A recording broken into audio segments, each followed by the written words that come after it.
All right, and on the sixth day, we are now on the sixth day. Is that correct? Just double checking. 3, 4, 5. Yes, sixth day.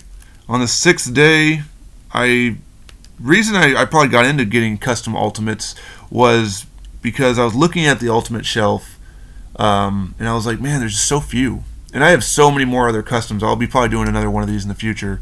I only picked just 25 that I thought were ideal for this time of the year.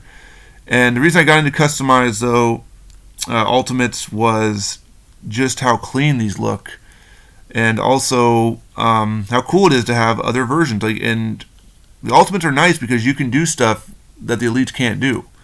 You can pick people up in a certain position that the elites can't do. You can hold poses better. And the next guy I originally had taken and gotten him, then I got the other version of him, sent this one off to be turned into a Lance Cade. But then the other one just didn't sit well with me. Maybe it was the arms, maybe it was the skinnier arms with the massive torso. Just didn't really look really well, so I was contacted the customizer, said, let's hold on that Lance Cade. Maybe we'll make him an elite or something like that. But let's get this guy back because I need him for the WCW brand roster. And who am I talking about? The total package Lex Luger. And now they painted the boots white. You can easily get, I think now, ultimate boots that are in white. Just kind of scrolling through all the ultimates over here, and yeah, I think you can. If not, just standard white boots work just as well. Again, the nice thing is you can get them perfectly up in the torture rack because that bends so far back. So you can do the torture rack, you can do the running forearm. This is definitely the Luger I remember from WCW.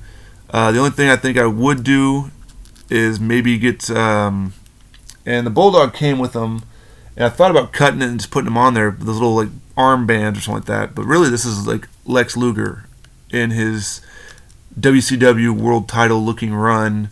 Of course, you can put the younger head on there if you want an older version.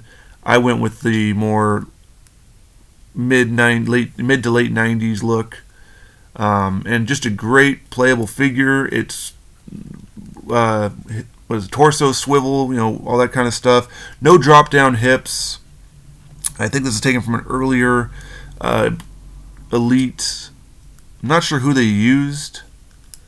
The trunks are definitely not painted. The knee pads are not painted. The only thing that's painted are the boots that I'm looking at. I don't see any paint marks.